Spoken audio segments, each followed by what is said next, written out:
Hello everyone, welcome to my channel. Guys, आज मैं Chinese new drama my contract girlfriend का part 1 explain करने लगी हूँ। आई होप कि आप लोगों को ये सीरीज़ अच्छी लगेगी। एंड गाइस, अगर आप लोगों को मेरी वीडियो अच्छी लगती है तो प्लीज़ इसे लाइक, शेयर एंड कमेंट भी कर दिया करें। Thank you.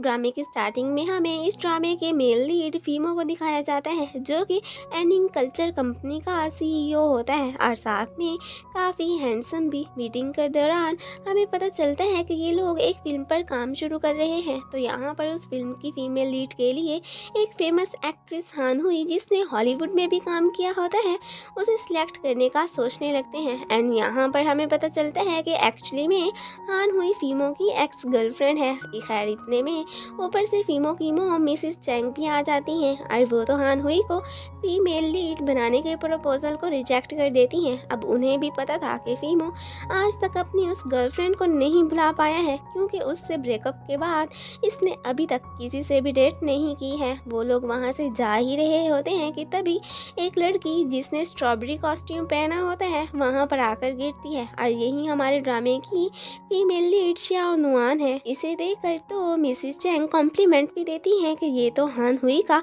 यंगर वर्जन लग रही है। अब मिसिस चैंग को इस बात का डर था कि कहीं हान हुई वापिस आकर फीमो के ऊपर फिर से डोरे ही ना डालने स्टार्ट कर दे, इसलिए वो अलग अलग तरीके से फीमो के पास लड़कियां भेजती हैं कि शायद इनमें से कोई उसे पसंद आ जाए। वो भी बहुत चालाक होता है।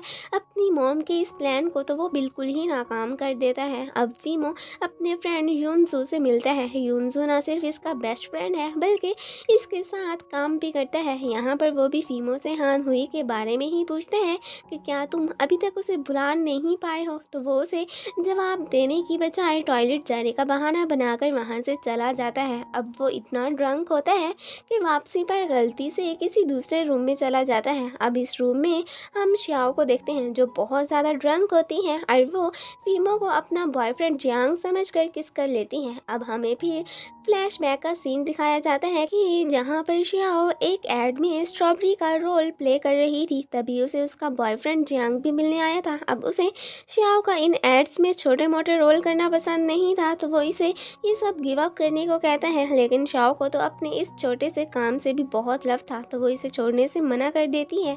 अब यहाँ पर उसे ये भी पता चलता है कि जियांग की जॉब लग गई है, तो वो इस बात से बहुत खुश होती है। फिर बाद में वो जियांग के लिए एक कोट पिन खरीदती है और जब वो ये पिन उसे देने जाती है तो तब वो देखती है कि वो तो या हुआ के ऑनर की सिस्टर लिंगर से किस कर रहा होता है। ये देखकर तो श्याओ का दिल ही टूट जाता है। अब जियांग भी उसे देख चुका होता है। अब मज़ीद वजाहत की तो कोई ज़रूरत ही नहीं थी। लिंगर खुद भी उसे बता देती है कि हम दोनों रिलेशन में हैं। फिर वो वहाँ से चली जाती है और बस उसी वजह से उसने काफ़ी वाइन पी ली थी और अपनी फ्रेंड जिया को भी अपने ब्रेकअप का बता दिया था। तभी यहाँ पर फीमो आया था, तो उसने उसे जियांग समझकर किस कर ली थी। अब इसके किस करने से फीमो को भी अपने फ्लैशबैक के सीन्स याद आने लगते हैं, क्योंकि उसे पहले इसी तरह किसी ने किस करके उसकी जान बचाई थी। अब श्याओ तो उसे जियांग समझकर उसे यूं चीट करने पर थप्पड़ भी मार देती है और फिर उसे हक भी कर लेती है। अब ये मंजर यूनजू भी देख चुका होता है। फिर वो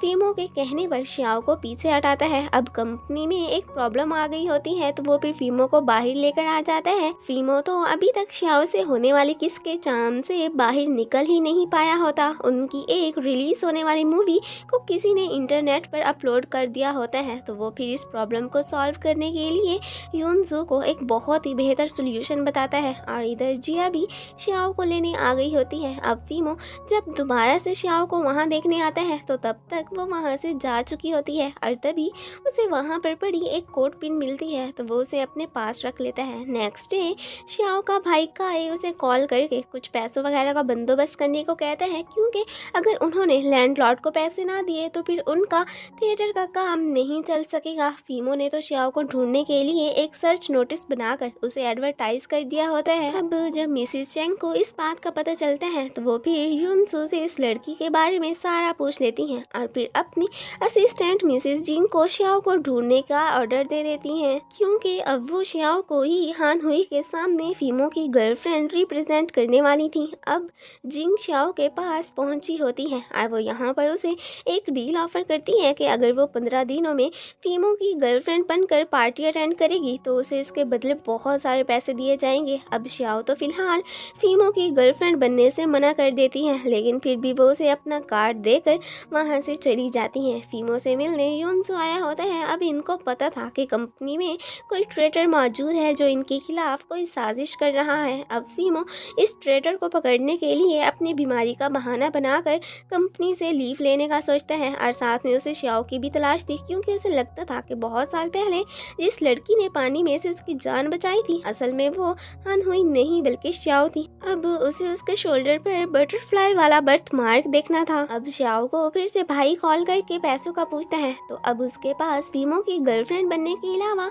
कोई चॉइस ही नहीं थी। अब वो फिर मिस जिंग के पास पहुंची होती है एंड उसने अब फीमो की फिलहाल नर्स बनकर जाना था। फिर मिस जिंग उसे फीमो के घर लेकर आ गई होती हैं। अब xiao फीमो से मिलने की तैयारियां कर ही रही होती है कि फिर अचानक उसे अपने सामने देखकर इतनी शॉक्ड होती है कि सोफे पर ही जाकर गिरती है। फीमो तो यही समझ रहा होता है कि ये मेरा सर्च नोटिस ही देख के आई है। तो वो उसके क्लोज आकर उससे पूछते हैं कि क्या स्ट्रेंजर्स को किस करना तुम्हारी हैबिट है। अब xiao को तो समझ ही नहीं आ रहा होता कि ये क्या कह रहा है, क्योंकि वो उस वक्त काफ़ी ड्रंक थी, इसलिए वो उसके साथ हुई किसको तो भूल चुकी थी। अब ऊपर से मिस जिंग आ जाती हैं तो ये दोनों फिर ऊपर उठ खड़े होते हैं। वो तो फिर वहाँ से चली जाती हैं। अब xiao खुद को फीमो से इंट्रोड्यूस करवाती है कि मैं आपकी नर्स हूँ। जब वो उसका चेकअप करने लगती है तो वो उससे पूछते हैं कि क्या तुम्हारे शोल्डर पर कोई बर्थ मार्क है, तो वो कहती है नहीं। तो अब वो ये तो जानता था कि ये नर्स नहीं है, इसलिए वो उसके सामान समेत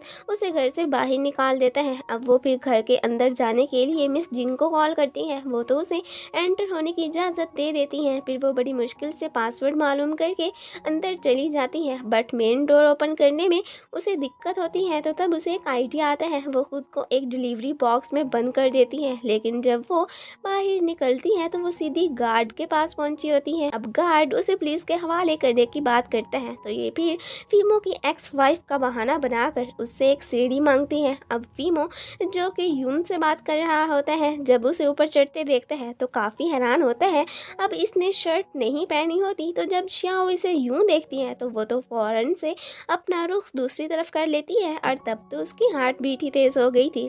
खैर अब गार्ड को बुलवा कर फीमो उसे घर से बाहर निकलवा देता है। अब रेन भी स्टार्ट हो जाती है तो फीमो को उसकी फिक्र होने लगती है कि पता नहीं वो घर भी गई होगी या नहीं। xiao तो बारिश में भी अपने सामान समेत इधर ही खड़ी होती है। तभी उसे जिया की कॉल आती है, लेकिन वो उसे भी अपनी हेल्प के लिए नहीं कहती। लिंगर और जियांग भी इसी प्लेस पर ही आए होते हैं। फीमो सीसीटीवी कैमरा में फिर बाहर देखने लगता है और अब इधर जियांग की xiao से मुलाकात हो जाती है। वो उसे अपना छाता देता है और साथ में उसे अपना कोट भी पहनाता है और उसे हक भी कर लेता है। xiao तो उसे खुद से दूर कर देती है। जियांग ने पैसों की खातिर ही लिंगर को अपनी गर्लफ्रेंड बनाया था। फीमो भी खड़ा इन दोनों को देख रहा होता है। अब जियांग को लिंगर की कॉल आती है तो वो फिर वहाँ से चला जाता है। xiao तो गुस्से में उसका दिया हुआ छाता भी फेंक देती है। फीमो उसे देखने वहाँ आता भी है, लेकिन उसे वहाँ ना पाकर वो फिर वहाँ से चला जाता है। नेक्स्ट डे वो जब डोर ओपन करता है तो वहाँ xiao को देखकर काफ़ी शॉक्ड होता है और फिर